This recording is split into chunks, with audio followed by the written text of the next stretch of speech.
Welcome to Kidmissing TV. I am your host, Angelina Wilson. Today we're going to talk about the case of Shelley Bacsu. Shelley was 16 years old when she vanished from Hinton, Alberta, Canada. She is the only person from Alberta listed in the Highway of Tears list. Highway of Tears was very sad. It is an area where many young women and teenage girls disappeared. Her case is being investigated by the Historic Crimes Division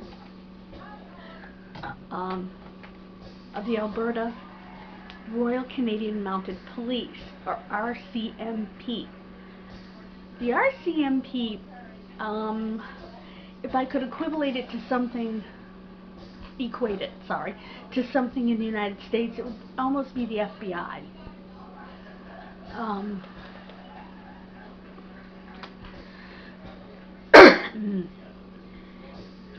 She was particularly vulnerable. She had rheumatoid arthritis. One would assume juvenile rheumatoid arthritis, since she was only 16. She also had a hearing impairment, which would have made her vulnerable as well. She was walking home from school. She was walking down Highway 16 toward Route 40, where her home was. Now, understand something. That doesn't mean she was walking on some huge freeway. Here in the town where I live, you could walk down 84. You could say you were walking down 84 headed to 16. It means you were walking in the woods from Rhode Island down Main Street in Douglas. So it's not necessarily what you might think. You know, because you might be saying, oh my God, she was hearing impaired, why was she walking on the highway?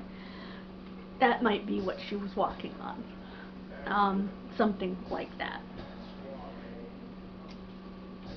And articles of her clothing, her books, different things were found near the, and forgive my pronunciation here, Athabasca River.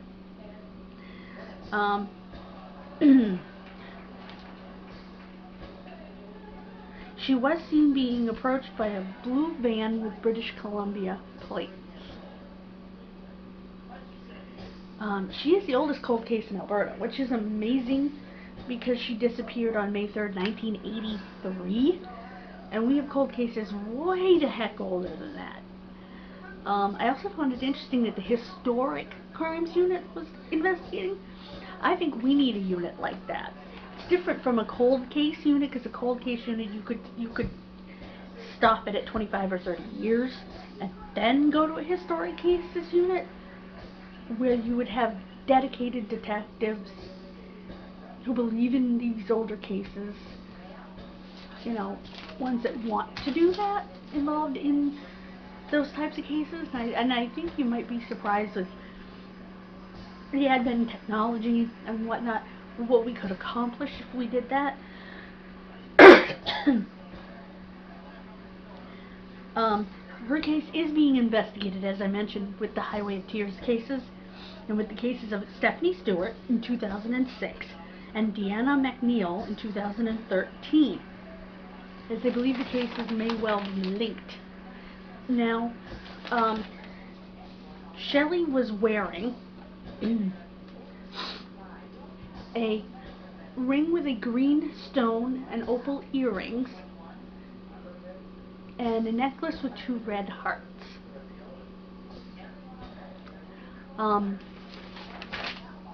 In 2018, the RCMP showed her jacket that they had found, I'm assuming on TV, and it had rips and tears, dirt, and blue pen marks. I'm assuming the blue pen marks are from the investigation. But you know what they say about the word assume. But that's all I can figure. There was also smashed cassette tape found on Highway 16. An envelope with her name on it was found on Route 40. So apparently she did make it off Route 16 onto 40. Again, she's the only Alberta woman, or young lady, listed on the Highway of Tears. Again, most of them were British Columbia and Vancouver area. I actually interviewed a mother of one of those cases. Unfortunately, it's one of the ones that Blog Talk deleted. He was a he, actually. Luke DeJarnes.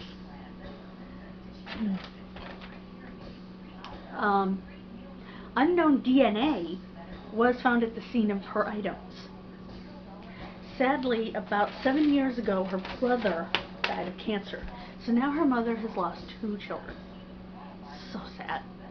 If you have any information in the case of Shelley Bacsu, and again, if I pronounce that incorrectly, I'm very sorry. You can call the RCMP, Royal Canadian Mounted Police, K Division in Hinton, Alberta, at 1-780-865-5544. That's 1-780-865-5544. And just as a reminder, she had rheumatoid arthritis and she was hearing impaired. So her cases, I mean, all cases are urgent, but she was particularly vulnerable. Now, I'm not going to judge anybody, but I don't know that someone, depending on how hearing impaired she was, how much she could hear, you know, with hearing aids or whatnot, whether she should have been walking home on her own. I mean, I don't know. I can only go by my own experience growing up with my vision. I know that in kindergarten, they did not like the idea of me walking home from the bus stop. So I don't know, like I said, the condition of her hearing, you know, how bad it was. So I can't judge that, nor should I, quite frankly, or anyone else. And remember, as always, any negative comments will be deleted, because I do not tolerate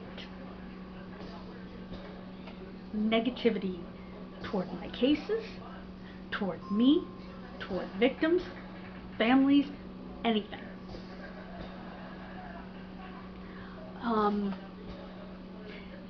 Next time, we will be talking about a case called the Greece, New York John Doe. He was a tiny boy. He was placed in a blue trunk. One of those square trunks that has like the metal corners, and it has the flip-ups on either side and the big sort of medallion one in the middle where you can put a padlock if you want, in the basement of an apartment complex by the maintenance men. I can't imagine their horror opening that and finding that little tiny body. His case was so similar to the boy in the box that I actually started a Facebook group for him, hoping that the people who have worked so hard on the boy in the box, on my boy in the box Facebook group, would join that group and work just as hard to name him, as we are very close to naming the boy in the box. If you're not familiar with his case, I will leave it in the card, which comes up, I'm sorry, I have a hard time, up here. I have a hard time because it's opposite when you're looking in the camera, so that you can check out that video, because it's so important. It truly is. We're so close. So join us for that next time. Thank you so much. God bless you. Please subscribe.